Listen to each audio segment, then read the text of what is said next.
আমার আল্লাহ নবী বলেন হাসরের ময়দানে আমার আল্লাহ তাদেরকে অন্ধকারে পতিত করবেন, মানে আমার আল্লাহ তাদেরকে জাহান্নামে নিক্ষেপ করবেন। আমার আল্লাহ বলেন, ও বান্দা ও বান্দি, এক নম্বর উপদেশ তোমাদেরকে আমি করলাম, কখনো তোমরা কারোর সাথে জুলুম করবা না। আল্লাহ নবী বলেন 7 শ্রেণীর মানুষকে আমার আল্লাহ হাসরের ময়দানে যে সময় মা তার সন্তানের পরিচয় দিবে না, সবাই নাফসি নাফসি বলে চিৎকার করবে, কেউ কানবে গৌরায়া, কেউ কানবে দৌড়ায়া, নবীরা পর্যন্ত বলবে নাফসি নাফসি নাফসি। এমন কোনো নবী নাই, এমন কোনো ওয়ালি নাই যারা নাফসি নাফসি বলে কানবে না, শুধুমাত্র আমাদের নবী ব্যতীত সবাই নাফসি নাফসি বলে কানবে। এমন একটা কঠিন মুহূর্ত শুরু হয়ে যাবে, আমল নামাগুলা ডান হাতে আসবে, আমল নামাগুলা বাম হাতে আসবে, এই নিয়ে ফেরাসান টেনশন শুরু হয়ে যাবে, সবাই কান্না শুরু করবে, হাইরে হাইরে কি করলাম কি করলাম, সোনার জিন্দগিটা কই আমি কাটায় দিলাম, কি করলাম কি করলাম, সবাই বলতে থাকবে নাফসি নাফসি, হাই হাই করতে করতে এমন পিপাসা শুরু হয়ে যাবে, এমন গরম এমন উত্তপ্ত শুরু হয়ে যাবে, পিপাসার জ্বালা, পানির প্রয়োজন হবে, ছায়ার প্রয়োজন হবে। আমার আল্লাহ বলেন 7 শ্রেণীর মানুষকে আমি আল্লাহ ওই হাসরের ময়দানে আমার আরশের নিচে জায়গা বানিয়ে দিব। জুড়ে বলেন সুবহানাল্লাহ। আমার আল্লাহ বলেন এর মধ্যে 1 নম্বর হলো আল ইমামুল আদিল, যারা নেই পরায়ণ শাসক, তাদেরকে আমার আল্লাহর আরশের নিচে জায়গা দিবে। জুড়ে বলেন সুবহানাল্লাহ। নেই পরায়ণ শাসক দুনিয়ায় সদাকত में तेरा नाम रहेगा, सिद्दीक तेरा नाम से इस्लाम रहेगा, सिद्दीक तेरा नाम से इस्लाम रहेगा, दुनिया सियासत में तेरा नाम रहेगा, दुनिया सियासत में तेरा नाम रहेगा, फारूक तेरा नाम से इस्लाम रहेगा, फारूक तेरा नाम से इस्लाम रहेगा, दुनिया शुजाअत में तेरा नाम रहेगा, दुनिया शुजाअत में तेरा नाम रहेगा, उस्मान तेरा नाम से इस्लाम रहेगा, उस्मान तेरा नाम से इस्लाम रहेगा, दुनिया मुअज्जन में तेरा नाम रहेगा, दुनिया मुअज्जन में तेरा नाम रहेगा, बेलाल तेरा नाम से इस्लाम रहेगा, बेलाल तेरा नाम से इस्लाम रहेगा। সবাই বলি আলহামদুলিল্লাহ। আমরা যদি একটু আওয়াজ করেন, আমি অল্প সময় কথা বলবো, যদি আপনাদের আওয়াজের উপর নির্ভর করে, আওয়াজ করবেন তো ইনশাআল্লাহ। সর্বোপরি আল্লাহ তাআলার দরবারে লাখো কোটি শুকরিয়া আদায় করছি যে আল্লাহ সুবহানাহু ওয়া তাআলা মহিয়ান গরিয়ান সর্বশক্তিমান, আমাদেরকে এই জান্নাতের পরিবেশে আসা এবং বসার সুযোগ করে দিয়েছেন। সেই জন্য মহামালিকের দরবারে সবাই উচ্চ আওয়াজে বিকট আওয়াজ দিয়ে শুকর আদায় করছি। জোরে বলি আলহামদুলিল্লাহ। না মাশাআল্লাহ, আওয়াজের লক্ষণ মোটামুটি ভালো, কয়েকটা কথা বলা যাবে। কারণ আমি তো আপনাদের এলাকার, এখানে বুক ফুলায় কথা বলতে পারি। কেন জানেন? যে আমার ভাষা আপনারা বুঝেন, আর আপনাদের ভাষা আমি বুঝি, এই জন্য কথা বলতে খুব সহজ হবে। লাখো লাখো দুরুদ এবং সালাম আমার আপনার নবী, যিনি নবীদেরও নবী, আকে নামদার তাজেদারি মদিনা, মক্কার মতি মদিনার জ্যোতি, দুকুলের সাথী, গুনাহগার উম্মতের কান্ডারি আমার আপনার নবী, নবী মুহাম্মদুর রাসূলুল্লাহ। সবাই উচ্চ আওয়াজে বলি সাল্লাল্লাহু আলাইহি ওয়াসাল্লাম। মনে হয় হুজুর আসছে, গাড়িটা ভিতরে ঢুকাই দেন একজনে গিয়া, ওইদিকে আবার বলে চায়েন না।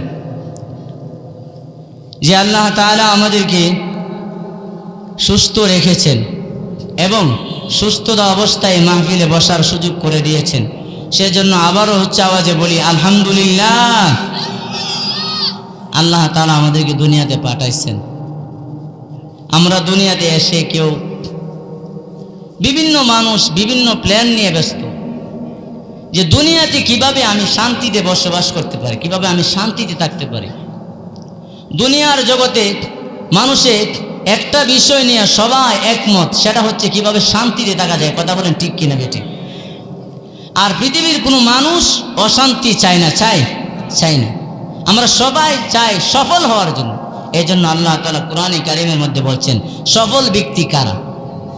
قد أفلح من تزكى وذكر اسم ربه فصلى بل تؤثرون الحياة الدنيا قد أفلح من تزكى। আমরা সবাই চাই পৃথিবীতে সফল হওয়ার জন্য। আমার রব আমার আল্লাহ ডেকে ডেকে বলেন দুনিয়ার জগতে কে সফল, কে সফল? এক নম্বর সফল আমার আল্লাহ বলেন ওই ব্যক্তি মান তাযাক্কা, যে নিজেকে আত্মশুদ্ধি করেছে, গুনাহ থেকে মুক্ত করেছে। যে ব্যক্তি, যে মানুষটা গুনাহ থেকে নিজেকে মুক্ত করলো, গুনাহ হয়ে যাওয়ার পরে সাথে সাথে সিজদায় পড়ে আল্লাহর দরবারে তওবা করে নিল, আমার আল্লাহ বলেন দুনিয়াতে এই মানুষটা সফল। জোরে বলেন সুবহানাল্লাহ। শুধুমাত্র দুনিয়াতেই সফল না, আমার রব আমার আল্লাহ বলেন শুধু দুনিয়াতেই সফল না, এই মানুষটা আখিরাতেও সফল। জোরে বলেন সুবহানাল্লাহ, আরো জোরে বলেন সুবহানাল্লাহ। আমার আল্লাহ রব্বুল আলামিন পৃথিবীতে যত নবী রাসূল প্রেরণ করেছে, যত নবী রাসূল আমার আল্লাহ দুনিয়ার জগতে পাঠাইছেন, প্রত্যেকটা নবী রাসূলকে আমার আল্লাহ কিছু না কিছু কাজ দেয়া, কিছু না কিছু দায়িত্ব দেয়া পাঠাইছেন। জুড়ে বলেন ঠিক কিনা বেঠিক?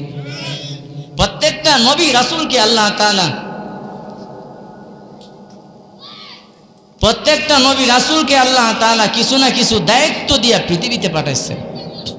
তদ্রূপ আমাদের নবী আকে নামদার তাজদারে মদিনা মুহাম্মদুর রাসূলুল্লাহ, সবাই বলি সাল্লাল্লাহু আলাইহি ওয়াসাল্লাম, ওনাকে কিছু দায়িত্ব দিয়া পাঠাইছেন। কি দায়িত্ব দিয়া পাঠাইছেন?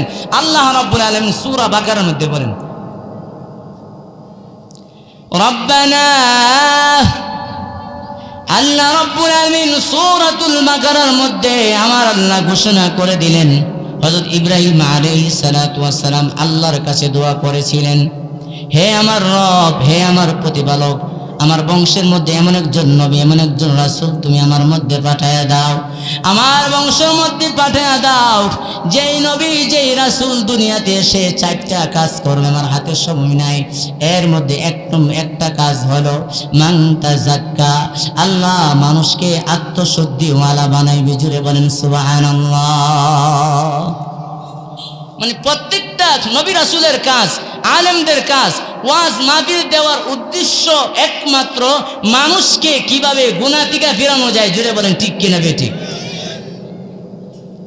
এই গুনাহ থেকে কিভাবে মানুষকে ফেরানো যায়, বাঁচানো যায়, এই জন্যই মূলত ওয়াজ মাহফিল। কারণ আমরা দুনিয়াতে আইসা দুনিয়ার রং তামশায় ফইরা যে বেড়াগিরি করিও, আমার আল্লাহ বলেন তুমি যে বেড়াগিরি করো, তোমার পিছনে আমি 4টা সিকিউরিটি লাগাই রাখছি। ইযা যুলজিলাতিল আরদু জিলজালাহা ওয়া আখরাজাতিল আরদু আসকালাহা ওয়া ক্বালাল ইনসানু মা লাহা ইয়াওমাইযিন তুহাদ্দিসু আখবারাহা।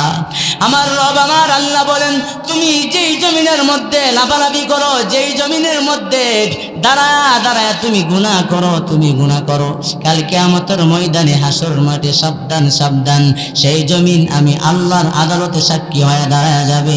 জুড়ে বলেন না ঠিক কিনা বেঠিক? আমার রব আমার আল্লাহ বলেন এই জমিন তোমার বিপক্ষে সাক্ষী হয়ে দাঁড়ায় যাবে কাল কিয়ামতের ময়দানে, হাসর ময়দানে তোমার জমিন তোমার বিপক্ষে সাক্ষী দিবে।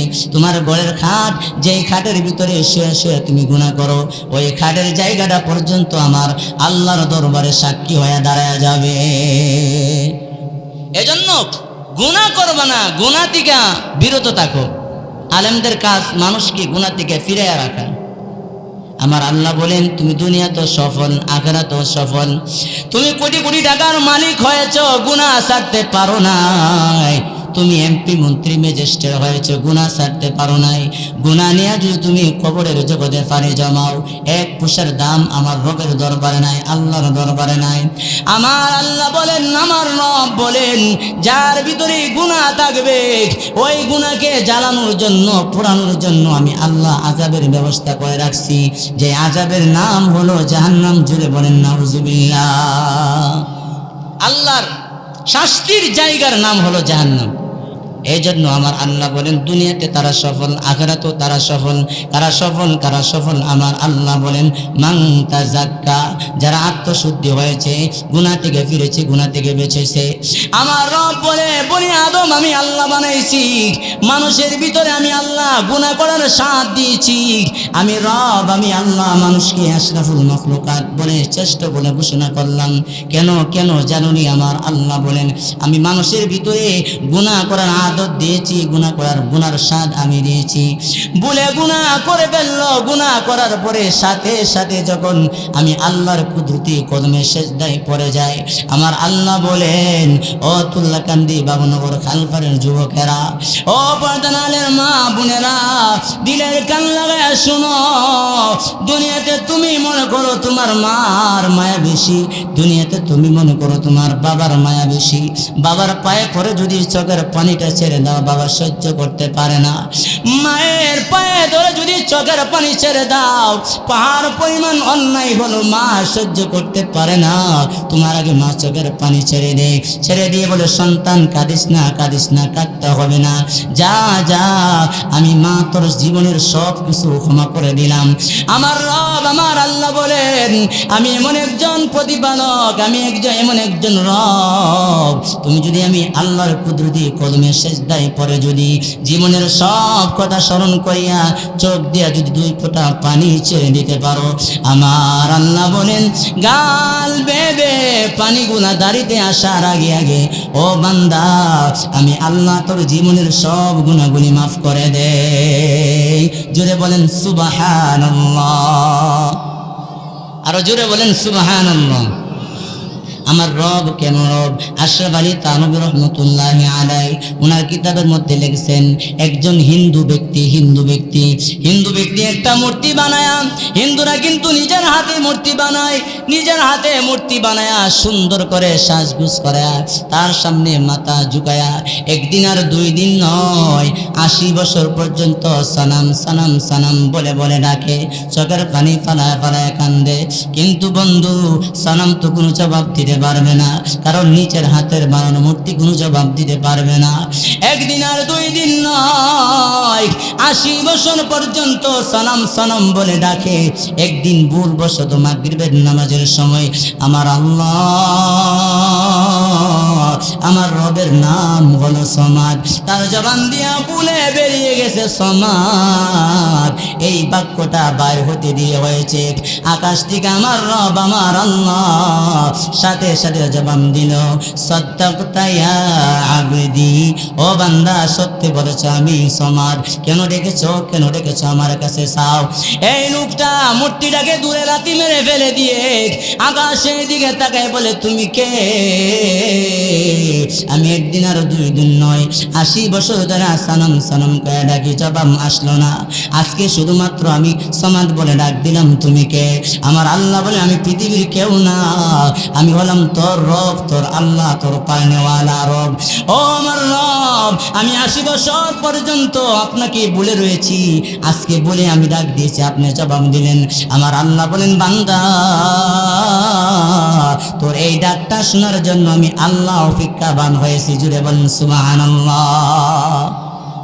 ও আমার রব, আমি সব অন্যায় করেছি, ভুল করেছি, আমার গুনাহ থেকে ফিরে আমি আমার রব, আমার আল্লাহ তোমার দিকে আমি ফিরে এসেছি। জুড়ে বলেন সুবহানাল্লাহ। এই জন্য আমার আল্লাহ বলেন, দুনিয়া তো তুমি সফল, আখিরাতেও সফল। যারা গুনাহ ছেড়ে দেয়, গুনাহ হওয়ার পরে আল্লাহর কাছে তওবা করে আর লজ্জিত হয়ে যায়, শরম নিয়ে রাতের নিজুম রাতে গভীর রজনীতে যদি দুইটা চোখের পানি আমার আল্লাহর দরবারে ছেড়ে দিতে পারো, আমার আল্লাহ বলেন, আমার রব বলেন, যা বান্দা, জীবনের সব গুনাহ মাফ করে আমি আল্লাহ তোরে রহমতের কুলে তুলে আনি। জুড়ে বলেন সুবহানাল্লাহ। শুধু তাই না বন্ধুরা আমার, বাবারা আমার, দিলের কান লাগায় শুনো, মনের কান লাগায় শুনো। আল্লাহর একজন নবীর সাহাবী হযরত সালাবাতুল আনসারী রাদিয়াল্লাহু তাআলা আনহু, তাবুকের যুদ্ধের ঘটনা। আল্লাহ নবী যখন যুদ্ধের ময়দানে চলে যাবেন, আর একজন সাহাবী আব্দুর রহমান, ওনার স্ত্রী, ওনার সম্পদ, সহায় সম্পদ যা কিছু আছে সবগুলা সালাবাতুল আনসারের হাতে আমানত দিয়া যুদ্ধের ময়দানে চলে গেলেন। জোরে কোন সুবহানাল্লাহ। সব কিছু আমানত রাইখা উনি যুদ্ধের ময়দানে চলে গেছেন। যুদ্ধের ময়দানে যখন চলে গেছেন, যাওয়ার পরে এদিক দিয়ে উনি হাট বাজার করে, বাসাতে আসা যাওয়া করে, ভাই হিসাবে মুসলিম ভাই আমার কাছে আমানত রেখে গেছে। আর ওই দিক দিয়া শয়তান নামক একজন শত্রু আমাদের পিছনে আছে কিনা নাই?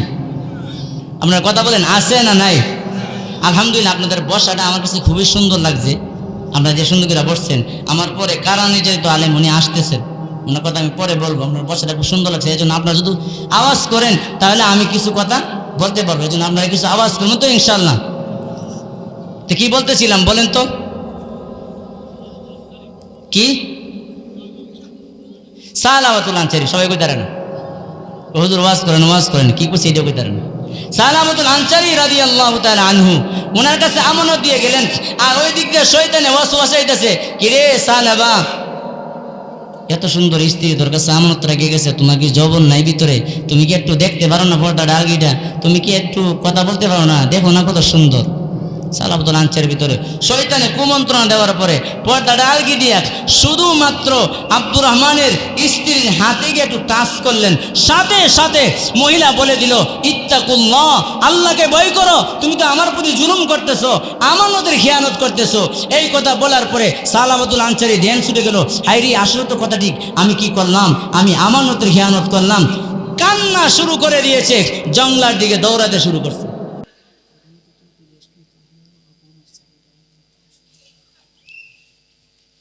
এভাবে জঙ্গলার দিকে দৌড়ানি শুরু করছে। হাইরি, আমি কি করলাম, কান্না শুরু করছে, গুনার বোঝা মাথায় নিয়ে কান্না শুরু করছে। এই দিক দিয়ে যুদ্ধ শেষ। আল্লাহ নবীর সাহাবী আব্দুর রহমান বাড়িতে আসলেন। আয়েশা জিজ্ঞাসা করে, বিবি রে আমার বন্ধু কই? আপনার বন্ধু যে কাম করছে, আপনার বন্ধু আমার শরীরে টাচ করছে, আমার দিকে কোন নজরে তাকাইছে, এই দিক দিয়ে জঙ্গলে চলে গেছে। আব্দুর রহমান দৌড়ে চলে গেলেন, জঙ্গলের ভিতরে যায় দেখে এই সালাবাতুল আনসারী মাথাটা নিচু দিয়া আল্লাহর দরবারে কাঁদতেছে। গুনার বোঝা মাথায় লয়া কাঁদতেছি, মাফ করে দাও মাবুদ আল্লাহ এলাহি। যারা পারেন বলেন না, গুনার বোঝা মাথায় লয়া কাঁদতেছি, মাফ করে দাও মাবুদ আল্লাহ এলাহি। সবাই বলেন মারহাবা, আরো জোরে বলেন মারহাবা। সালাবাতুল আনসারী এমনভাবে কান্না শুরু করে দিয়েছে। তার ভাই আব্দুর রহমান গিয়া বললেন, বাইরে তুমি কি করেছো? অন্যায় করেছো। বলে, আমি তো জুলুম করেছি, অন্যায় করেছি। ভাই আমি যাব না যতক্ষণ পর্যন্ত আমার আল্লাহ আমার ক্ষমা না করবে। তার ভিতরে আল্লাহর বই ঢুকে গেছে।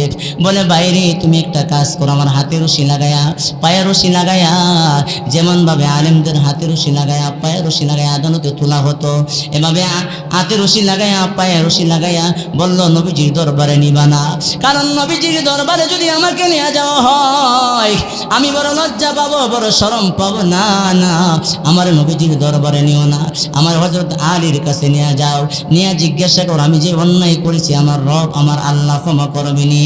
অনেক লম্বা ঘটনা। আলী তারাই দিল, উসমানের কাছে গেল, উসমান তারাই দিল, সবাই তারাই দিল। সর্বশেষ নিরুপায় হয়া সবাই তারাই দিতে পারে, আল্লাহর নবী, রহমতের নবী, মায়ার নবী, দয়ার নবী, আমার আল্লাহর নবী কখনো আমারে তারাই দিতে পারে না। ও ভাই, আল্লাহর নবীজির দরবারে আমারে নিয়ে যাও। আল্লাহর নবীজির দরবারে যায় বলল, ইয়া রাসূলুল্লাহ, ইয়া হাবিবাল্লাহ, ওগো নবীজি আমি অন্যায় করেছি, অপরাধ করেছি। ইয়া রাসূলুল্লাহ, আপনি যে আমানত রেখেছিলেন, আমানত রেখে খেয়ানত করেছি। আমি আমার ভাইয়ের স্ত্রীর হাতের মধ্যে টাচ করেছি। আল্লাহ নবী বলল, তুমি এমন অন্যায় করেছো, যাও যাও, আমার কাছ থেকে দূরে সরে যাও, আমার কাছে তোমার কোনো ক্ষমার কোনো পারমিশন নাই।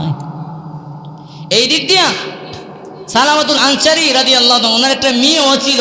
এই মেয়েও রশিদ ধরে টানতেছে, ভাবে অন্যায় করছে, আল্লাহ নবীজির কাছে গেছে। মেয়ে বলতেছে, আব্বা কোনো সাহাবী আপনারা তাই দিল না, আল্লাহ নবীও আপনাকে আশ্রয় দিল না। যতক্ষণ পর্যন্ত আপনি আল্লাহ নবীর সাহাবী এবং আল্লাহ নবীকে খুশি না করতে পারবেন, ততক্ষণ পর্যন্ত আমি মেয়ে আপনাকে আব্বা বলে স্বীকার করব না। সালামাতুল আনসারী আবার জঙ্গলের দিকে চলে গেলেন। সবাই বলতে পারে, বাবা বলতে পারে, মা কিন্তু সন্তানকে বলতে পারে না। রাত্র যখন নিঝুম হয়ে যায়, সবাই ঘুমায় গেল, মা ঘুমায় না। আইরে আমার পাগলটা যিনি কই আছে, কার বাড়িতে আছে? বাপটা বড় রাগি না, বাপটার মর্জি মেজাজ ভালো না। আমার পাগলটা যেন কই আছে, মার ভিতর অশান্তি শুরু হয়ে যায়। বলেন ঠিক কিনা বে ঠিক? আরো জুড়ে বলেন ঠিক কিনা বে ঠিক? আমার ভাইয়েরা বন্ধুরা, সালামাতুল আনসারী রাদিয়াল্লাহু তাআলা আনহু ওই জঙ্গলের ভিতরে যায় মাথাটা নিচু জুদিয়া আল্লাহর দরবারে সিজদাত অবস্থায় কান্না শুরু করে দিলেন। ও আমার রব, ও আমার প্রতিপালক, আমি এই পৃথিবীতে থাকতে চাই না, সবাই আমারে তাড়ায় দিছে। এভাবে কান্না শুরু করে দিয়েছে। একদিন আর 2 দিন নয়, 40 দিন পর্যন্ত কান্না শুরু করে দিয়েছে। এমনভাবে কান্না শুরু করে দিয়েছে, আমার আল্লাহ জিবরাইলকে ওহী দিয়া আল্লাহ নবীজির দরবারে পাঠিয়ে দিলেন। ইয়া রাসূলুল্লাহ, আপনি কি কাউকে ক্ষমা করার অনুমতি আসেনি? বলে না না। আপনি যে সাহাবালে তাড়াইয়া দিলেন, সাহাবা তো জঙ্গলের মধ্যে যে আমার আল্লাহর কাছে তওবা করছে, এমন তওবা করছে, আমার আল্লাহ এমন কবুল করা করছে, সাহাবার নামে ওহী পাঠাই আমার আল্লাহ আপনারে জানাইয়া দিছে। চিৎকার মেরে বলেন সুবহানাল্লাহ। আল্লাহ নবী রহমতের নবী সাহাবাদেরকে ডাকলেন, ও সাহাবারা, আমার সাহাবা কই আছে? যাও তাকে তালাশ করে নিয়ে আসো, আমার সাহাবাকে আমার দরবারে নিয়ে আসো। আমার আল্লাহ ঘোষণা দিয়েছে, সাহাবাকে ক্ষমা করে দিয়েছে। যাও যাও, তোমরা যাও। সালমান ফার্সি গেলেন, উসমান গেলেন, আলী গেলেন। আমার ভাইয়ারা বন্ধুরা যাইয়া জঙ্গলের ভিতরে সাহাবাকে তালাশ করা শুরু করে দিলেন। কোথাও খুঁজে পাওয়া যায় না, কোথাও খুঁজে পাওয়া যায় না। সবাই ফেরাসান, হতাশ, কোথায় গেলে পাওয়া যাবে? মানুষকে জিজ্ঞাসা করে, বলে না, সালাবা নামে কাউকে আমরা চিনি না। তবে হ্যাঁ, একটা মানুষ আছে জঙ্গলার ভিতরে, যাইয়া দেখো, মাথাটা নিচু দিয়া শুধু কান্দে আর কান্দে। আমি কি অপরাধ করেছি? আমি কি অন্যায় করেছি? আমি কি জুলুম করেছি? আমার আল্লাহ যদি আমারে ক্ষমা না করে, আমার কোনো উপায় নাই, আমি নিরুপায়। এভাবে কান্না শুরু করল। হযরত আলী গে বলো, ভাই সালাবান, আমি আল্লাহ নবী সাহাবী আলী এসেছি। আমার আল্লাহ ওহী নাজিল করেছে, ওহী পাঠায়া জানাই দিয়েছে, আমার আল্লাহ তোমার জীবনের সব গুনাহ ক্ষমা করে দিয়েছে। মাথা উঠাই না। উসমান বলে, মাথা উঠাই না। সালমান ফারসি রাদিয়াল্লাহু তাআলা আনহু বলে, ও ভাই সালাবা, মাথা উঠাও, আল্লাহর নবী পাঠাইছে তোমাকে নিয়ে যাওয়ার জন্য। আমার ভাইয়েরা বন্ধুরা, সালাবাতুল আনসারী নিয়ে যখন রওনা দিয়েছে আল্লাহ নবীজির দরবারে, ফজরের নামাজের টাইমে রওনা দিয়েছে। আল্লাহ নবীজি রহমতের নবী নামাজের মধ্যে দাঁড়াইছে। নামাজের মধ্যে দাঁড়ায় দ্বিতীয় রাকাত শুরু করে দিলেন। আর সালাবাতুল আনসারী আল্লাহ নবীজির পিছনে যায় দাঁড়াইলেন। আল্লাহ নবী তেলাওয়াত শুরু করলেন, আল্লাকুমুত তাকাসুর।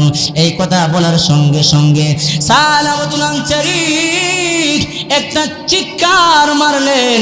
আবার যখন আল্লাহ নবীজি বলেন, হাত্তা যুরতুমুল মাকাবির, এই কথা বলার পরে সালাবাতুল আনসারী একটা চিৎকার দিয়া পৃথিবী থেকে বিদায় হয়েছে। শুধুমাত্র একটা গুনাহ করার কারণে আমার আল্লাহ বলেন গুনাহ হয়ে যায়, কারণ আমি মানুষকে গুনার আদত মানে অভ্যাস দিয়েছি গুনাহ করার জন্য। আমার আল্লাহ বলেন ওই মানুষটাই উত্তম। আত্তাইবু মিনাজ যামবি কামাল্লা যামবালা। আমার আল্লাহ বলেন যারা গুনাহ হয়ে যায়, আল্লাহ নবী বলেন যারা গুনাহ হয়ে যায় সাথে সাথে তওবা করে, আমার আল্লাহর দরবারে তওবা করে, আস্তাগফিরুল্লাহ, হে আমার রব, হে আমার আল্লাহ, আমি অন্যায় করেছি, অপরাধ করেছি, আমার ক্ষমা করে দাও। আমার আল্লাহ বলেন, যা যা, আমি আল্লাহ তোর জীবনের সব গুনাহগুলি ক্ষমা করে দিলাম। জোরে বলেন সুবহানাল্লাহ। এই জন্য আল্লাহ বলেন দুনিয়াতেও তারা সফল, মারা যাওয়ার পরে আখিরাতেও সফল। কদ আফলাহা মান তাযাক্কা, যারা আত্মশুদ্ধি বলা হয়েছে, যারা তওবা করেছে, যারা গুনাহ থেকে মুক্ত হয়েছে, কদ আফলাহা মান তাযাক্কা। এরপর আমার আল্লাহ বলেন ওয়া যাকারা ইসমা রাব্বিহি ফাসাল্লা। আমার আল্লাহ বলেন ওয়া যাকারা ইসমা রাব্বিহি, আমার আল্লাহ বলেন যারা আল্লাহকে স্মরণ করে, জোরে বলেন সুবহানাল্লাহ। আমার আল্লাহ বলেন যাদের অন্তরে, যাদের হৃদয়ে আমার আল্লাহর স্মরণ আছে, তারা দুনিয়াতেও সফল, আখিরাতেও সফল। এরপর আমার আল্লাহ বলেন তারা দুনিয়াতেও সফল, আখিরাতেও সফল। কারা? মান সাল্লাহ, যারা নামাজ পড়ে। হুজুর গো সারা রাত ওয়াজ করুন, ওয়াজ করতে কান্দালে নাম ধরে, কিন্তু বদর নামাজের টাইম পাইতেন নাম ধরে। সারা রাত ওয়াজ শোনার এক পয়সার কোনো মূল্য হবে না। বলেন দুনিয়াতেও তারা সফল, আখিরাতেও সফল। কারা সফল? যারা দুনিয়াতে আল্লাহকে স্মরণ করে গুনাহ থেকে মুক্ত হয় এবং যারা নামাজ কায়েম করে। قد أفلح من تزكى وذكر اسم ربه فصلى بل تؤثرون الحياة الدنيا والآخرة خير وأبقى। আমার আল্লাহ বলেন এই দুনিয়ার জিন্দেগিটাকে আখিরাতের তুলনায় প্রাধান্য দিও না। আমার জীবন চলে যাবে, আমার কাজ চলে যাবে, তারপর আমার নামাজ ছাড়বো না, আমার সব বিপদে চলে যাবে। আল্লাহ নবী বলেন তোমার পরিবার ধ্বংস হয়ে গেল, তোমার সব কিছু ধ্বংস হয়ে গেল, তারপর তুমি এক ওয়াক্ত নামাজ তুমি কাজা করবা না। আল্লাহ নবী বলেন যে তোমার সব চলে গেল, তুমি নামাজ কাজা করবা না। আল্লাহ বলেন আখিরাতের তুলনায় তুমি দুনিয়াকে প্রাধান্য দিও না, কারণ এই দুনিয়াতে তুমি থাকতে পারবে না। একদিন একদিন তুমি অবশ্যই অবশ্যই কুল্লু নাফসিন যায়কাতুল মাউত, প্রত্যেকটা মানুষ মরতে হবে, পৃথিবী থেকে চলে যেতে হবে। তুমি না, তোমার আগে আর অনেক বাদশাহ, রাজা বাদশাহ ছিল যারা এই পৃথিবী পরিচালনা করত, শুধু পৃথিবী পরিচালনা করত। এমন রাজা বাদশাহ যেমন একজন নবী, যিনি বাইতুল মুকাদ্দাস নির্মাণ করেছেন, আল্লাহর একজন জলিলুল কদর নবী হযরত সুলাইমান আলাইহিস সালাতু ওয়াস সালাম, ওনার কাছে আর যাইল আসছে। উনি রাতি দিয়ে বই করে হেলেন দিয়ে দাঁড়াই লইছে, আজলে সালাম দিছে, আসসালামু আলাইকুম। উনি বললেন কে তুমি? বলে আমি তো আর যাই। ও কি? ও আল্লাহ পাঠাইছে আপনার জান্ডা দিবার লেগে। ও আমার ঠিক আছে চলে যাব, আমার একটু সময় দাও, আমি তো দাঁড়ায় আছি বৈশা, আমার খাতাটা আল্লাহর ঘরটা যে বানাইতেছি, আল্লাহর ঘরটা যে নির্মাণ করতেছি, আমার খাতাটা শুধু খালি বুঝাই দিব, বুঝাই দিয়ে আমি চলে আসবো। কি বললেন? না, এক সেকেন্ড সময় আপনাকে দেওয়া হবে না। আপনি যে দাঁড়ানো আছেন, বসারও আমার কাছে অনুমতি নাই, কারণ অনুমতি দেওয়া, আপনাকে সময় দেওয়া, এটা আমার কাজ না। এটা কার কাজ? জুড়ে বলেন আমার আল্লাহর কাজ। আমার আল্লাহ বলেন বান্দা তুমি সোজা হয়ে যাও, উসমান চতুর্দিকে আসমান, যাইবা কো মরার আগে সোজা হও, মরার পরে আর সোজা হয় না। আমরা কি করি? আব্বা মরছে, মরলে হুজুর আমার আব্বা লেগে দোয়া করুন, পুরান নতুন পরে 40 করি, 3 দিনে খাওয়ান করি, মরা বেটার কি খাওয়ান। এখন প্রশ্ন যে মৃত ব্যক্তি নামাজ পড়তে পারে, মৃত ব্যক্তি যেমন নামাজ নাই, মৃত ব্যক্তির যেমন নিজে খাইতে পারে না, মৃত ব্যক্তির নামে কোনো খাওয়ান চলে না। এটা বাদ দিলান, এটা আল্লাহর হস্তে বাদ দিলেন। বাবার লেগে নিজে দোয়া করেন, বাবার কবরও যায় নিজে খারোয়া 2টা সূরা পড়ে আল্লাহর কাছে কান্দেন। দোয়া মানে কি? আল্লাহর কাছে কথা বলে দোয়া, হাতটা তুইলা 2টা শকর মানি সারে আল্লাহর কাছে ছাড়েন, এটাই দোয়া, আর কিচ্ছু না। এজন্য পৃথিবী থেকে আমরা চলে যাব, আমার আল্লাহ কিছু ওয়াজ করছেন, এই ওয়াজটি আমরা শুনবো তো ইনশাল্লাহ, আমরা লাস্ট বাস থাকবো তো ইনশাল্লাহ। এই জন্য আমি আপনাদের সামনে কোরআনে কারিমে একটা আয়াত তেলাওয়াত করছি, খুব সহজ। এখন যে আলোচনা করবো অনেকের গায়েও লাগতে পারে, লাগলেও কিছু করার নেই। আমার আল্লাহ তাআলা বলেন ইন্নাল্লাহা ইয়া'মুরুকুম বিল আদল ওয়াল ইহসান ওয়া ইতা'i যিল কুরবা ওয়া ইয়ানহা আনিল ফাহশাই ওয়াল মুনকারি ওয়াল বাগই ইয়া'iযুকুম লা'আল্লাকুম তাযাক্কারুন। আমার আল্লাহ আমাদেরকে কিছু আদেশ করছে, পাশাপাশি কিছু নিষেধ করছে। ওয়াজ শুধু শোনার নাম না, ওয়াজ শোনার নাম, অর্জন করার নাম, বর্জন করার নাম, আদেশ পালন করার নাম হলো ওয়াজ, নিষেধ বর্জন করার নাম হইল ওয়াজ। আমার আল্লাহ বলেন ও বান্দা, ও বান্দি, আমি তোমাদেরকে নসিহত করতেছি, আমি আল্লাহ তোমাদেরকে আদেশ করতেছি। ইন্নাল্লাহা ইয়া'মুরুকুম বিল আদল, আমার আল্লাহ বলেন আমি আল্লাহ আদেশ করলাম, আমি আল্লাহ ওয়াজ করলাম তোমাদেরকে। কি ওয়াজ আমার আল্লাহ করলেন? আমার আল্লাহ বলেন তুমি 1 নম্বর হইল তুমি ইনসাফগার হয়ে যাও, বেইনসাফি হয় না। আমার আল্লাহ বলেন তুমি জুলুমবাজ হয় না। আল্লাহ নবী বলেন যুলমু যুলমাতু ইয়াউমাল কিয়ামা, যারা জুলুম করে, যারা অন্যায় করে, জুলুমের মতো অপরাধ যারা করে, আমার আল্লাহ নবী বলেন হাসরের ময়দানে আমার আল্লাহ তাদেরকে অন্ধকারে পতিত করবেন, মানে আমার আল্লাহ তাদেরকে জাহান্নামে নিক্ষেপ করবেন। আমার আল্লাহ বলেন, ও বান্দা ও বান্দি, এক নম্বর উপদেশ তোমাদেরকে আমি করলাম, কখনো তোমরা কারোর সাথে জুলুম করবা না। আল্লাহ নবী বলেন 7 শ্রেণীর মানুষকে আমার আল্লাহ হাসরের ময়দানে যে সময় মা তার সন্তানের পরিচয় দিবে না, সবাই নাফসি নাফসি বলে চিৎকার করবে, কেউ কানবে গৌরায়া, কেউ কানবে দৌড়ায়া, নবীরা পর্যন্ত বলবে নাফসি নাফসি নাফসি। এমন কোনো নবী নাই, এমন কোনো ওয়ালি নাই যারা নাফসি নাফসি বলে কানবে না, শুধুমাত্র আমাদের নবী ব্যতীত সবাই নাফসি নাফসি বলে কানবে। এমন একটা কঠিন মুহূর্ত শুরু হয়ে যাবে, আমল নামাগুলা ডান হাতে আসবে, আমল নামাগুলা বাম হাতে আসবে, এই নিয়ে ফেরাসান টেনশন শুরু হয়ে যাবে, সবাই কান্না শুরু করবে, হাইরে হাইরে কি করলাম কি করলাম, সোনার জিন্দগিটা কই আমি কাটায় দিলাম, কি করলাম কি করলাম, সবাই বলতে থাকবে নাফসি নাফসি, হাই হাই করতে করতে এমন পিপাসা শুরু হয়ে যাবে, এমন গরম এমন উত্তাপ্ত শুরু হয়ে যাবে, পিপাসার জ্বালা, পানির প্রয়োজন হবে, ছায়ার প্রয়োজন হবে। আমার আল্লাহ বলেন 7 শ্রেণীর মানুষকে আমি আল্লাহ ওই হাসরের ময়দানে আমার আরশের নিচে জায়গা বানিয়ে দিব। জুড়ে বলেন সুবহানাল্লাহ। আমার আল্লাহ বলেন এর মধ্যে 1 নম্বর হলো আল ইমামুল আদিল, যারা ন্যায় পরায়ণ শাসক, তাদেরকে আমার আল্লাহর আরশের নিচে জায়গা দিবে। জুড়ে বলেন সুবহানাল্লাহ। ন্যায় পরায়ণ শাসক বানান লাগবে নাই, বুটের বেলা দেওয়ান যা এমনি হুজুর হুজুর 100 বার সালাম করি, কিন্তু বুটের কথা কই না। বুট একটা আমানত, আপনি ইমানদার, আপনার কাছে বুট একটা আমানত। বুট মানে একটা সাক্ষী, বুট মানে আপনি সাক্ষী দিলেন যে এই লোকটা সাপোর্ট করলেন, কিন্তু বুট দেওয়ার সময় যাচাই করে দিবেন। নির্বাচন আইলে চেয়ারম্যান ছেড়ে বুট দিলেন না, পরে আফসোস করেন 15 বছর লাঠির বাড়ি গাইছেন, মনে রাখেন বুট দেওয়ার সময় খুব সতর্কতার সাথে বুট দিবেন। জনপ্রতিনিধি বানানোর সময় খুব সতর্কতার সাথে বানাইবেন, কারণ তার একটা সাইনে অনেক কিছু হবে, তার একটা কথায় অনেক কিছু হইবে, এই জন্য বানানোর সময় সাবধানতার সাথে বানাইতে হবে। আমার আল্লাহ বলেন হাসর ময়দানে আল্লাহ নেতারা ডাক দিব, নেতারে, কোনমুদ্দিন, নূর ইসলাম, নূর ইসলাম তো তাবলিগ করে, তাবলিগের নামে নূর ইসলাম তুমি জান্নাতে যাও, আল্লাহ ঘোষণা করবে। তো নূর ইসলামকে বললাম আমি আল্লাহ যাবো, আমার তো দল আছে, আমার তো লোক আছে। তোমার লোককে, আমি দুনিয়া নেতা ছিলাম, আমারই কিছু লোক সাপোর্ট করতো, এর মধ্যে দেখা যাবে 10 জন লোক বাছাই করে নূর ইসলামে দাঁড় করবে, একজন দেওয়া যাবে গুনাহগার। আল্লাহ আল্লাহ বলবে, আল্লাহর বেহেশত বলবে আল্লাহ বান্দা তো গুনাহগার, বলবে আল্লাহ গুনাহগার হলে সে আমার সাপোর্ট করতো, আমি দিন প্রতিষ্ঠার জন্য রক্ত দিয়েছি, আল্লাহ দিন কায়েম করার জন্য আমি জেল খেটেছি, সে আমাকে সাপোর্ট করছে, এই সাপোর্ট করার কারণে গুনাহ থাকলেও তুমি তারা মাফ করে দাও। আল্লাহ বলেন যা, তারা মাফ করে দিলাম, তোর সাথে আল্লাহ আমি জান্নাত দিয়ে দিলাম। জুড়ে বলেন সুবহানাল্লাহ। এই জন্য মহব্বত রাখবেন। আল্লাহ নবী বলেন কুল আলিমান আও মুতাআল্লিমান আও মুস্তামিয়ান আও মুহিব্বান লিল উলামা ওয়ালা তাকুন খামিসান ফাতাকলিফ। আল্লাহ নবী বলেন তুমি যদি ভালো মানুষ হতে চাও, তুমি যদি সফলতা অর্জন করতে চাও, আল্লাহ নবী বলেন তুমি 1 নম্বরে তুমি আলেম হয়ে যাও, কারণ আলেমের অনেক দাম। আল উলামা ওয়ারাসাতুল আম্বিয়া।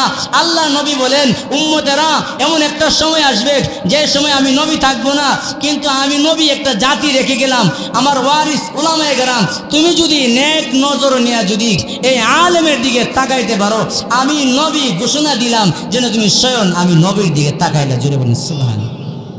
এই জন্য আল্লাহ নবী বলেন কুল আলিমান, তুমি আলেম হয়ে যাও, কিন্তু আলেম হতে পারলা না, তোমার কপাল ভালো না, হতভাগা। আল্লাহ নবী বলেন তুমি আলেমের ছাত্র হও। হুজুর ছাত্র কেমনি এটাও পারলাম না, হইতে পারছি না। এবারে আল্লাহ নবী বলেন তুমি আলেমের সাথে আত্মীয়তার বন্ধনে আবদ্ধ হও, আলেমের সাথে সম্পর্ক করো। এটা নূর ইসলাম ভাইয়ের ছেলে কিছুদিন আগে বয়ান করছে, ওনার মনটা শান্তি লাগছে না, ওনার সন্তান বয়ান করছে, ওনার মনটা শান্তি লাগছে না, মনে হচ্ছে একটা ভালো আমার ছেলে আলোচনা করছে, আমার ছেলে আলেম। একজন আলেমের যে কত দাম কত মর্যাদা মরলে বুঝবো, এখন আমাদের বুঝে আসবে না। এজন্য আল্লাহ নবী বলেন তুমি এটাও পারলা না, ছাত্র হইতে পারলা না, তাহলে তুমি আলেমের সাথে আত্মীয় করো। ও মায়া গো, বেড়া ধরে মেয়ে বিয়ে দিতাম, বেড়ে দিয়ে 7,000 টাকা মাসে বা আমার দিকে সোনো পাটরে করতে দিব, আর চ্যালেঞ্জ করে বলি, আমাদের ওয়াইফ, আমাদের স্ত্রী যে সুখে আছে, রাজা বাসার স্ত্রী সুখে থাকে না। আমরা পর্দার ভিতরে রাখি, কেউ দেখে না, যা দেয় আলহামদুলিল্লাহ, তা নিয়ে আলহামদুলিল্লাহ থাকে। যেন আল্লাহ নবী বলেন, তুমি আলেমের সাথে আত্মীয়তার বন্ধনে আবদ্ধ হোক, ইগো তুমি পারলা না, তোমার পুরা কপাল। আল্লাহ নবী বলেন, তুমি আলেমকে অন্তর দিয়া, হৃদয় দিয়া ভালোবাসো। যেমন ভাবে ইমামকে তুমি মসজিদের ভিতরে নেতা মানো, মসজিদের বাইরেও ইমামদের নেতা বানার চেষ্টা করবা। নাই হুজুর আমরা নামাজ পড়াবেন, ঘুষের বিরুদ্ধে কয়েন না, সুদের বিরুদ্ধে কয়েন না, কইলে চাকরি নোট। আল্লাহ নবী বলেন, তুমি আলেমকে হৃদয় দিয়া, অন্তর দিয়া ভালোবাসো। ইডো তুমি পারলা না, তোমার কপাল ফুরা, ইডো তোমার দ্বারা সম্ভব হইল না। আল্লাহ নবী বলেন, পঞ্চম নম্বর কাজটা তুমি করো না, যদি করো তাকলিফ, তুমি ধ্বংস হয়ে যাবে। পঞ্চম নম্বর কাজটা কি? তুমি আলেমের সমালোচনা করবা না। এটা আল্লাহ, আমার কথা না, আমি আলেম দিকে বুক করে বলতেছি, এটা আমার কথা না, এটা আল্লাহ নবী 1400 বছর আগে বলে গেছেন যে তুমি আলেমের বিরোধিতা করবা না। একটা গান আছে, রাইনা 3 লাখ টাকা দিলা, কোনো সমালোচনা নাই। একজন আলেমদের 40,000 টাকা দিলে কত সমালোচনা।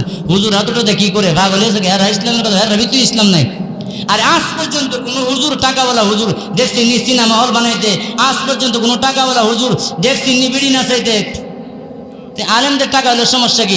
আলেমদের টাকা হলে তারা দ্বীনের কাজে ব্যয় করবে, তারা ধর্মের কাজে ব্যয় করবে, মাদ্রাসা করবে, মসজিদ করবে। এই জন্য আলেমদেরকে টাকা দিবেন, মহব্বত করবেন, হিংসা করেন না। আল্লাহ নবী বলেন, পঞ্চম নম্বর কাজটা তুমি করবা না, তুমি আলেমের বিরোধিতা করবা না। যদি তুমি করো তাহলে তুমি ধ্বংস হয়ে যাবে। যেন স্বয়ং আমি নবীর বিরোধিতা করলাম, এজন্য আলেমের বিরোধিতা করবেন না। রাজি আছেন ইনশাল্লাহ? এই জন্য আমার আল্লাহ বলেন, তুমি ইনসাফগার হয়ে যাও।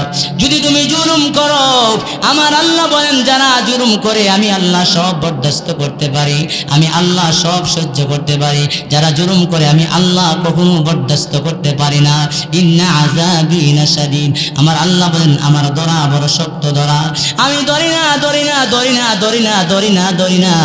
একদিন, 2 দিন, 15 বছর ক্ষমতায় রাখি, 15 বছর ক্ষমতায় রাইকা রান্নার খাবারটা পর্যন্ত আমি আল্লাহ খাওয়ার আমি আল্লাহ খাওয়ার পর্যন্ত সুযোগ দেই না। 15 বছর ক্ষমতায় রাখছো, দেশ থেকে পালাইবা, খাওয়ানোর সুযোগ। আমরা তো দেখছি না, আমি তো দেখছি, আমি তো জিততে আসলাম, আমি তো দেখছি। কারণ আল্লাহ বলেন, সব করবা কিন্তু জুলুম বাজ হয় না। আমার ভাইয়েরা, বন্ধুরা, দিনের কান লাগায় শোনো।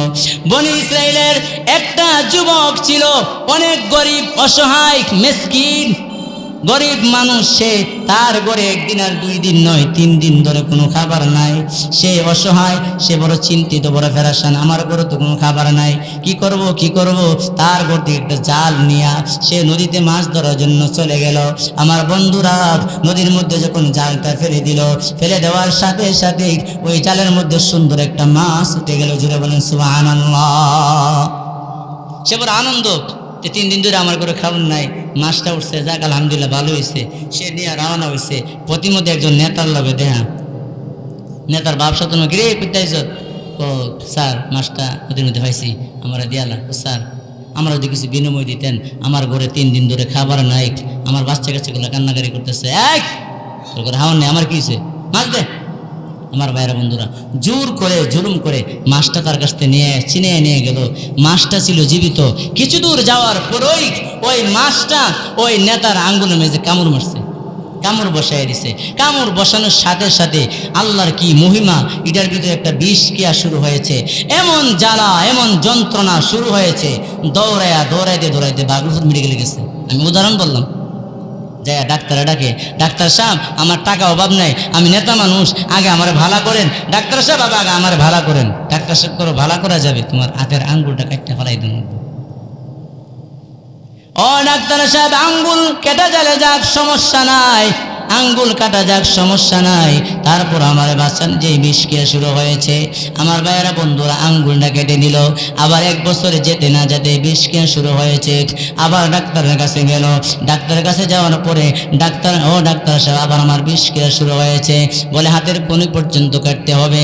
কাটলে কারণ সমস্যা নাই। তারপর আমার বাসান এভাবে করতে করতে করতে করতে কনুই পর্যন্ত কেটে দিল। আমার ভাইয়েরা, বন্ধুরা, ডাক্তার বড় ধার্মিক ছিল, ধর্মীয় লোক ছিল। ডাক্তার তার চেহারা দিকে তাকায় বলে, একবার তোমার আঙ্গুল কাটলা, আর একবার হাতের কবজি পর্যন্ত কাটলা, আবার হাতের কোণে পর্যন্ত কাটলা, এটা তো মনে হয় আমার আল্লাহর কোনো গজব হবে, কোনো গজব হবে। তুমি কি কোনো অন্যায় করেছো, অপরাধ করেছো? এমনি তার জেহেনের ভিতরে ঢুকে গেল, ও ডাক্তার সাহেব, হা হা, আমি অন্যায় করেছি, অপরাধ করেছি, জুলুম করেছি। আমার এলাকার একটা গরিব মানুষ একটা মাছ নদী থেকে পেয়েছিল, আমি ওই নদীর মাছটা তার কাছ থেকে জুড়ে চিড়ে এনে এসেছি।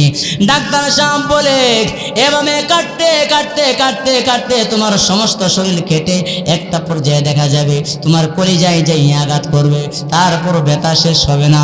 দৌড়ে যাও, যাইয়া ওই ব্যক্তির কাছে ক্ষমা চাও। যদি ক্ষমা চাইতে পারো, এই ব্যক্তি যদি ক্ষমা করে দে, আমার আল্লাহ তোমাকে ক্ষমা করে দিবে, আর তোমার বিষকে দূরে সরাইয়া দিবে। আমার ভাইয়েরা, বন্ধুরা, আর দেরি করল না, দৌড়ায়া চলে গেল। যাইয়া দেখা গেল ওই ব্যক্তিরে দৌড়ায়া পায়ের মধ্যে পড়ে গেল। ডাক দিয়ে বলে, বাইরে আমি তোর সাথে জুলুম করেছি, দেখ আমার কি অবস্থা, আমার হাত কাটা গেছে। ও ভাই, তোর পায়ে পড়ি, আমার ক্ষমা করে দে, ক্ষমা করে দে।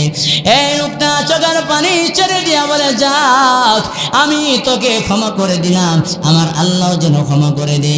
এই লোকটা সমস্ত শহরের উড়িতে উড়িতে দৌড়ে দৌড়ে বলে, ও আল্লাহর বান্দারা, সাবধান সাবধান, তোমরা কারোর সাথে কখনো জুলুম করবা না, কারণ আমার আল্লাহ জুলুম করাটারে পছন্দ করে না। এজন্য 1 নম্বর আদেশ আমার আল্লাহ করলেন, তোমরা জুলুমবাজ হও না। এরপরে আমার আল্লাহ বলেন, ওয়াল ইহসান, মানুষের প্রতি সদয় হও, মানুষের প্রতি ভালোবাসা দেখাও, কথার মাধ্যমে ভালোবাসা দেখাও, কাজের মাধ্যমে ভালোবাসা দেখাও। জিরকি দিও না, দমক দিয়া কথা বইলো না। আল্লাহ তোমার সর্দার বানাইছে, আল্লাহ তোমার মাতাব্বর বানাইছে, তুমি নেতাগিরি কইরা চোর মাইরো না, তুমি তার বিপদের মধ্যে পালাইয়া দিও না। আমার আল্লাহ বলেন, লা ইয়ারহামুল্লাহু মান লা ইয়ারহামুন নাস, আমার আল্লাহ বলেন, ও দুনিয়ার মানুষেরা, আমি আল্লাহ ওই ব্যক্তির প্রতি রহম করি না, রহম করি না যেই মানুষটা আমার আল্লাহর বান্দার প্রতি রহম করবে না। মানুষের সাথে ভালো আচরণ করো, সদয় হোক, ভালো ব্যবহার করো। যদি মানুষকে ধমক দিয়া কথা বলো, নরম পায়া, আমাদের কাছে গেছি বিচারটা জানি যে দরবারটা লাগাই ছত্রি, এটা শেষ করা সম্ভব না। হে কি করবো, গরিব মানুষ, দিশা দিশা না পেয়ে 50,000 টাকা নিয়ে আপনার কাছে দিচ্ছে, দেওয়ার কথা লাখ সোয়াল একটা করবো না, যে দরবার লাগাইছ কোন যে কাম করছে, আচ্ছা দিহি কি করছে, আসলে কিচ্ছু না, দাঁত কামড় দিয়া ঝিরকি দিয়া যে দরবার লাগাইছ। আমার আল্লাহ বলেন, আমি কিন্তু দেখতেছি, মানুষকে মানুষ কষ্ট দিবা না। আমার আল্লাহ বলেন, আল্লাহর ঘর, কাবা ঘরটা ভাঙলে আমার আল্লাহ যে পরিমাণ কষ্ট পাবে, এর চাইতে আরো বেশি কষ্ট আমার আল্লাহ পায়। আমার আল্লাহ বলেন, যদি কোনো মানুষের মনে কষ্ট দেয়, আমার আল্লাহ বলেন, ওয়াল ইহসান, মানুষের প্রতি সদয় হও, মানুষের সাথে ভালো ব্যবহার করো, ভালো আচরণ করো। আমার রব, আমার আল্লাহ বলেন, মানুষের সাথে যদি ভালো ব্যবহার না করো, আমি আল্লাহর ভালোবাসা তুমি কোনদিন কেন পাবে না, আমি আল্লাহর সাথে তোমার সম্পর্ক গড়বে না। আমার ভাইরা, বন্ধুরা, বুখারী শরীফের মধ্যে আসছে, মানুষ কেন একটা কুকুরের সাথে সদয় ব্যবহার করে, একটা কুকুরের প্রতি ইহসান করে, একটা বেশ্যা নারী আমার আল্লাহর তৈরি জান্নাতের মালিক হয়েছে। জুড়ে বলেন সুবহানাল্লাহ, আরো জুড়ে চিৎকার মেরে বলেন সুবহানাল্লাহ। যে আমার আল্লাহ বলেন, আল্লাহ নবী বলেন, একটা বেশ্যা মহিলা যার জীবনে কোনো আমল নাই, ভালো কোনো আমল নাই, সে একদিন রাস্তা দিয়ে যাইতেছে, কুকুরটা হাঁপাইতেছে, পানির পিপাসা লাগছে, হাঁপাইতেছে। আল্লাহর নবী বলেন, এই মহিলা তার উন্নাটা দিয়া কুয়ার থেকে পানি উঠায়া, কুকুরের যে পিপাসা লাগছে বুঝতে পারছে, পানি উঠায় সেরা কুকুরের মুখো পানিটা ঢালিয়ে দিছে। আমার আল্লাহ বলেন, এই কাজটা আমার কাছে এত ভালো লাগছে, আমি আল্লাহ তার এই কাজটাকে পছন্দ করে তার জীবনের সব গুনাহ মাফ করে আমি আল্লাহ তার জান্নাতের অধিবাসী বানিয়ে দিলাম। জুড়ে বলেন না সুবহানাল্লাহ। এজন্য আমার আল্লাহ 2 নম্বর ওয়াজ করতেছেন, ওয়াল ইহসান, মানুষের প্রতি তুমি সদয় হও। আল্লাহ নবীজির ভাষা কত সুন্দর ছিলেন, আল্লাহ নবীজি মানুষের সাথে কত সুন্দরভাবে কথা বলছেন। আর আল্লাহর নবীর কথা শুই না অনেক ইহুদি খ্রিস্টানরা পর্যন্ত মুসলমান হয়েছে। জুড়ে বলেন সুবহানাল্লাহ। তোমার ভাষা হবে নরম, তোমার ভাষা হবে সুন্দর। আমার আল্লাহ অন্য জায়গায় বলেন, আমি আল্লাহ রহমানের বান্দা হলো তারা যারা মানুষের সাথে বিনয়ের সাথে কথা বলে। জুড়ে বলেন সুবহানাল্লাহ। তোমার কথাটাও তোমার যে কথাটা, এই কথাটাও আমি আল্লাহর দরবারে সদকা হিসাবে তোমার আমল নামায় লেখা হবে। জুড়ে বলেন সুবহানাল্লাহ। আর যদি স্বামী স্ত্রী একসাথে বসে কথা বলো, আমার আল্লাহ বলেন তোমার আমল নামায় যতক্ষণ তুমি কথা বলবে ততক্ষণ তোমার আমল নামায় সদকার সমপরিমাণ সওয়াব তোমার আমল নামায় লেখা হয়। জুড়ে বলেন না সুবহানাল্লাহ। এজন্য স্ত্রীর সাথে যায় মজার মজা কথা কইবেন। স্ত্রীকে কই না টিরি করে টিরি, আর জামাই কই না বেড়ার ঘরের বেড়া, আরো কত কিছু ভাড়ার ঘরের বেড়া, আরো কত কিছু কইগুলো আমি বলতে চাই না, যে এইগুলা বলবেন না। আল্লাহ বলেন স্বামী স্ত্রীর বন্ধন পবিত্র বন্ধন। জুড়ে বলেন সুবহানাল্লাহ। তাহলে একটা স্বামী তার স্ত্রীর কাছে সবচেয়ে ভালো ব্যবহার পাওয়ার যোগ্য কিনা? একটা নারী তাকবীর দন যাবনি, সবাই লেডি তো? নারে তাকবীর। এই এলাকার মানুষ তো আমি জানি ওগুলো বিএনপি করে, আওয়ামী লীগ তো কেউ নাই, বিশেষ করে আশেপাশে স্লোগানটা হয়েছে না, নারে তাকবীর। হযরত মাওলানা গাজী মুফতি দেলাওয়ার হোসেন বেলালী সাহেব, সবাই বলেন জিন্দাবাদ জিন্দাবাদ। বায়ে 2 বছর বিনা অপরাধে জেল খাটছে। নিজের মার জানাজাটা আমি ফেসবুকে দেখছি, দেখে আমার চোখ দিয়ে 2টা পানি এসে পড়ছে। এভাবে হাত করা লাগানো, পায়ের মধ্যে বেরি লাগানো, মায়ের জানাজা পড়তে হয়েছে। পিছিয়ে 2 গাড়ি পুলিশ, সামনে 2 গাড়ি পুলিশ। এই ফেসবুকের মধ্যে দিককে আমার যেটা কষ্ট লাগছে ভাইয়ের, যে জেল থেকে তারা পেরোলে মুক্তি দিয়ে আনছে মার জানাজাটা পড়ার লেগে। মার জানাজাটা পড়ে আবার চলে যানো জেলের মধ্যে। 2টা বছর থাকছে একজন আলেম মানুষ, 2টা বছর জেল। তাহন মামলা মোকদ্দমা চালায় দেওয়া কি সাধারণ ব্যাপার? সাধারণ ব্যাপার। 2টা বছর জেলের ভিতরে বিনা অপরাধের এই জুলুম বাজরা বাইকে রাখছে, কত রিমান্ড দিছে, আর টাকা পয়সা তো গেছে। ওই দীর্ঘ 2টা বছর কারাভোগের পরে আল্লাহর রহমত স্বৈরাচার বিদায় হয়েছে। আমার বাইরে আল্লাহ মুক্ত করছে। এই ভাই আসছেন নায়েবে নবী, মাজলুম কারানির্যাতিত আলেম, যার দিকে তাকাইলে আমার মন বলে আল্লাহ তাআলা আমাদের গুনাহের সগীরাগুলো মাফ করে দিবে। যেটা বলেন ঠিক কিনা? তাহলে আমরা বাইরে আলোচনা শুনবো তো? সবাই রাজি আছি তো? আচ্ছা, কে কে চলে যাবে হাত তুলি। কেউ যাবেন না ইনশাল্লাহ। বাইরের পরে আমাদের প্রধান আকর্ষণ